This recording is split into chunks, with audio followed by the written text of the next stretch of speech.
Also, if you want to look above you, you guys will see, you will think that they're crystals, but they're actually not. That's your breath and the humidity down here freezing to that wall and creating that illusion of light.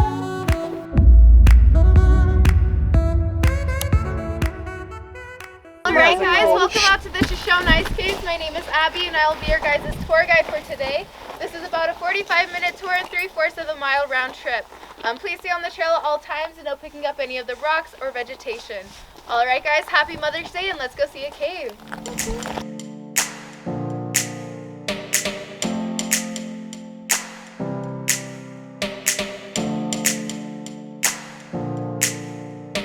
Alright guys, so what we're looking at is a section where you look down and see that more sharp jagged lava rock, and that's what we call ha-ha lava. Then up here we have more of that super roughier lava, and that's what we call the boiling lava rock. Here are both the line names, and all of this lava rock came from the volcano, which is straight ahead of you. It's the closest hill with no vegetation, and it's about 3.5 miles circumference on top, and it erupted roughly around 12,000 years Looks like someone made this. Are you gonna fall in? Let's go ahead and continue to walk.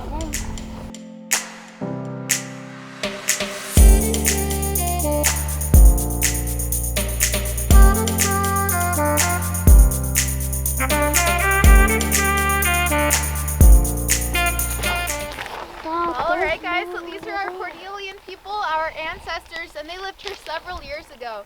They traveled in groups of 9 to 11 and only lived to be about 18 to 22 years old. They had a very short lifespan because if you look in the women's hands, you guys will see a pestle and a stone, and that's what they used to grind up their food. In doing so, bits of lava rock would fall into their food and they would ingest it, but their bodies couldn't properly digest it, so it eventually caused organ failure. And lava rock is very high in iron oxide, so it did eventually poison them off. These are life-size figures of them, so they didn't grow to be very tall, big, or wide, and by the time they were 12 or 14, they were already adults and taking care of a family. These guys had traveled all the way down to Texas, all the way up here to southern Idaho, so they were a very nomadic tribe. And what did you put the proximity for? Cordilleans. Cordilleans, yeah. Did they not know what was causing their death? They had no clue, because that's the only way they were able to eat back then. So, alright guys, let's go ahead and continue to walk. We'll hit a set of stairs and we'll go down from there.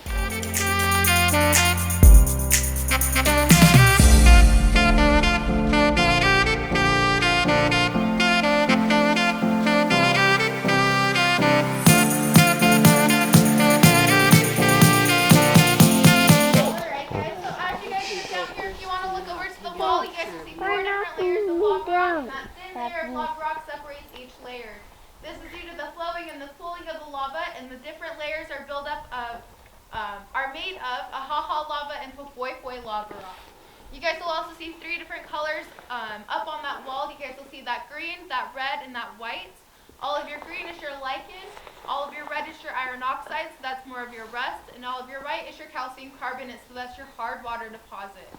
Alright guys, we're going to go ahead and get around this corner. I'll explain all the history and the information of the cave to you guys, and we'll go ahead and go straight in.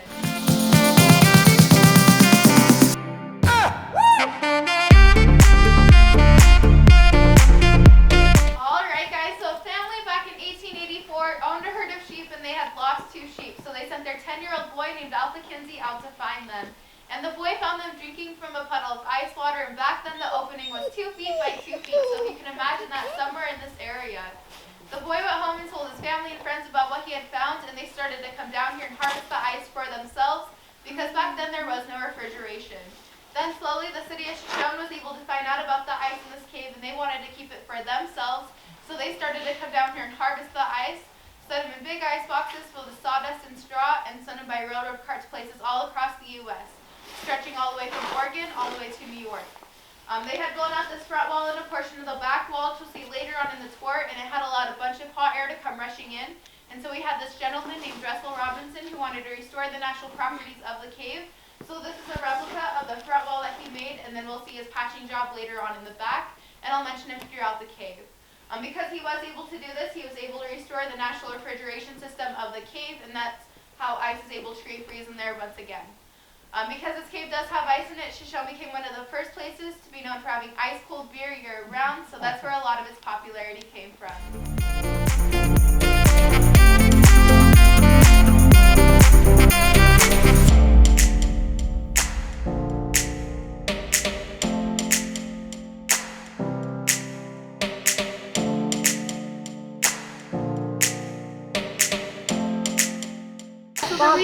stays so cold in our cave is because it sits at a perfect angle like this, which allows that hot air to rise and that cold air to settle. It's also at that perfect angle for when that wind hits that back wall, which we'll later see, it pushes out all that hot air through that door. So as we were walking down here, you felt that change in temperature, and that's how that hot air is pushed out.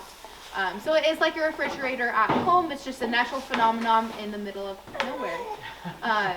Also, if you want to look above you, you guys will see, you will think that there are crystals, but they're actually not. That's your breath and the humidity down here freezing to that wall and creating that illusional look. Alright guys, so in front of you, you guys will have some bare bones, and it's believed that a mother bird came down here to hibernate, and in doing so, she ended up getting stuck behind a wall of ice. She was pregnant and had 2 cubs with her, and unfortunately they had all 3 died of starvation. The water and the ice had perfectly preserved them, but as they blew out that front wall, a bunch of hot air started to come down here, and they started to melt and decay. Sir Russell Robinson was only able to recover the mother bear bones, and that's what we have in front of us. We are the only living things down here. The only other living things that are down here is the algae on these front couple of rocks, and in a few sections of the cave you'll later see on. All of the damage done up here is done by the dynamite that they had used back in the day, but from this arch behind me all the way back, it is completely natural and nothing is man-made. That's all the gases in the air traveling through that hot lava rock and creating our perfect arches and lava tubes, which we're able to walk through. So let's go ahead and walk through them. How deep was the ice when they first started harvesting it? So when they first started harvesting the ice was all the way to the top, possibly where we were standing out at an astonishing 300,000 tons in here. So now we're only sitting at about 20,000 tons, and you guys will see that throughout the cave. Was this used to be a river? This was never a river, but we do get tons of different water flows down in here.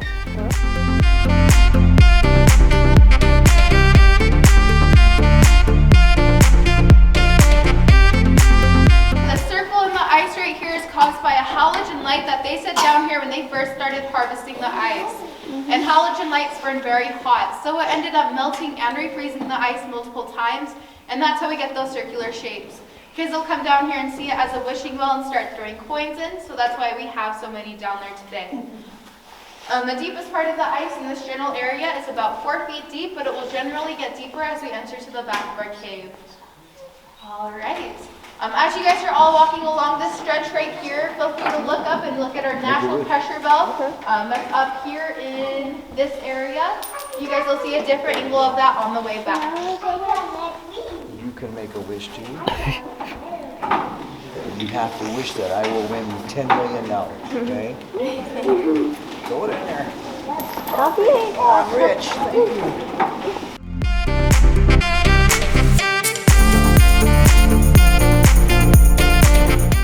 Alright guys, so as we all get up here, how much do you guys think these stalagmites weigh on your right hand side? 2,000? Probably like 2 pounds. 48 pounds. 48? I'll go with like 5. What was that? If it's made out of lava rocks, it's gonna be like 5 pounds. 5 pounds. Alright, well that is the closest we're gonna get. They weigh about 8 to 10 pounds each. They are completely hollow and they do float on water. These guys are created by the top of the cave, dripping down that hot lava rock, and then as it drips, it creates a hollow waxiness figure, so that's what you're able to see. These guys were not made in here. They were brought in by Russell Robinson for educational purposes from a sister cave. Look at that big ice sheet. Huh? Where? Right there. Right there. I see it. Alright guys, so this is our collapse section of the cave, and this happened thousands of years ago due to seismic activity. We did have an earthquake in 2020, and it did not affect this cave at all. It only affected craters to the moon, and that's north of here. Above us is the thinnest layer of lava rock in this cave, so hence all the reasons why we have all the icicles in this area. And all of these icicles were not here at the end of this last season, so all of these have been formed throughout this winter.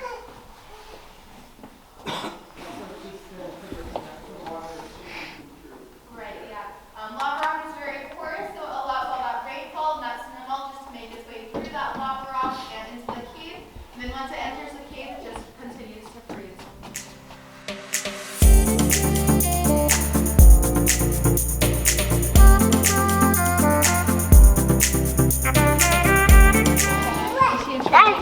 Yeah, she's 8 months, so Oh my we're still goodness. doing a lot with her. She's doing good. Yeah. All right, guys. So back here we're about 80 to 100 feet underground. The cave stretches 1,000 feet from front to back. And the ice back here is about 10 to 12 feet deep in the deepest spot. In the 1950s, we had Olympic ice skaters that would come down here and ice skate either back here in this area or possibly in that front section which we were just at. Those pictures are displayed in our museum, so feel free to check that out. All right, guys, this is not the end of the cave. It does go back 3 to 4 miles to the volcano. This is just the only part that is open to public and that has ice in it. This is all naturally collapsed back here. The only damage done by the dynamite is in that top right corner where that black discoloration is. This is Russell Robinson's patching job. It's filled with tar paper, chicken wire, straw, and plywood.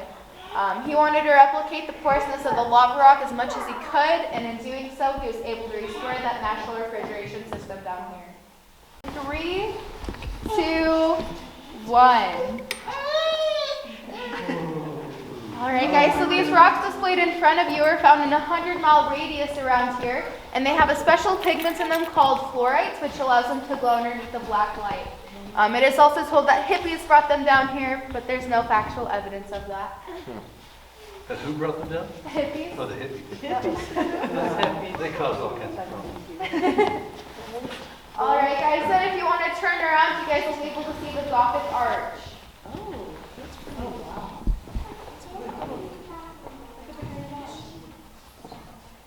And then if you guys want to look down on the ice, you'll be able to see a little bit of that reflection of the boardwalk.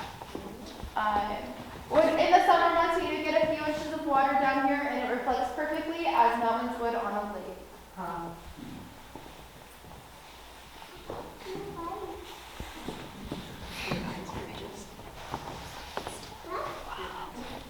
Just dark enough to take a nap. All right, guys, do we have any questions while the lights are off? No. Have you had any power outages while you're on the tour? We have not, but we are always prepared because usually we all have phones down here. Yeah, totally. She's like, I got my flashlight. Yeah, we'll find our way out of here. It would be dark though. Not dark enough to see my watch light.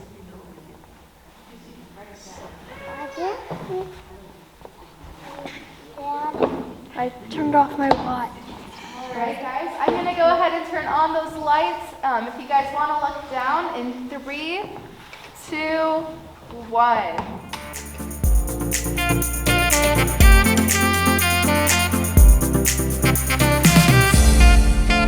Can you all see my laser? No. Yep. Okay. All right, can you follow it? Following it. All right, guys, so this is the hole in the cave wall. And this was another lava tube that was trying to form. It was very unsuccessful. All that lava came in seeping through, and all the gases in the air were able to escape up through this top hole up here. This occurs all throughout the lava tube, so as you walk back on our trail, it will be hollow beneath us in multiple different places. Then if you guys want to follow my laser over here, you guys will see a different look to that natural pressure belt, and you're able to see the depths of that.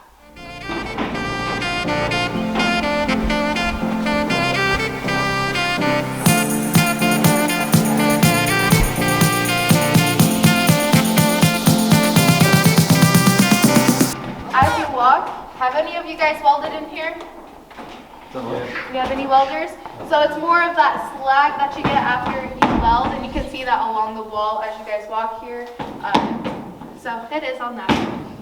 All right, guys, but if you want to look beneath me, you guys will see a few pieces of wood coming out from the ice, and this is the original boardwalk. It was redone in the early 2000s, and they redid it because it was very unsturdy and it was fairly close to the ice, so they decided to hang the boardwalk from the ceiling, and that's currently what we're walking on. Although I don't believe it's any safer.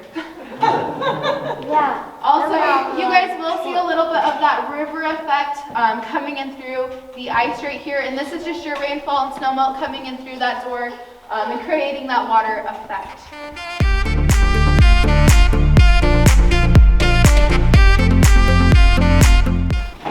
All right, guys, so as you guys all get up here, as you walk up these wooden stairs, feel free to look to your right-hand side. You guys will see that waterfall effect coming down that wall. And we all know that when water freezes, it does expand, so it does eventually break up that rock a bit over time.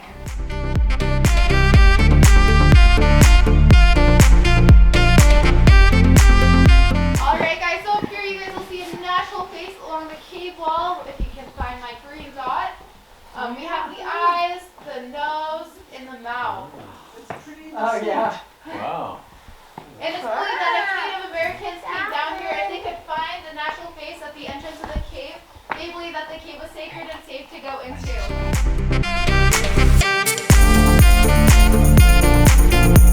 We did find buffalo bones down in there, and our buffalo jaw is displayed in our museum, so feel free to check that out. We used to have it displayed up here, but due to the weather and erosion, we decided to move it to preserve it as much as possible. Then behind me to the side of it, we have our natural bridge, which we'll be walking across. So as we head up these stairs, please set foot inside the circle that's up there. Alright guys, so over here we have our Raven Cave, and it's a much larger cave. It goes about 4 Sky, miles across get back the in the highway, circle. and you're actually able to walk through it and pop out around the corners. It's called the Raven Cave because ravens nest and perch down in there and right above that line. So that's what we have over here. Then if you want to look back at our volcano, you guys can see how that lava tube zigzags its way up there. This lava tube is about 35 miles long. Like I said, it goes 4 miles across the highway, then out throughout the desert. If you guys came in through south of here, you passed the Mammoth Caves, and that's a part of the same lava tube.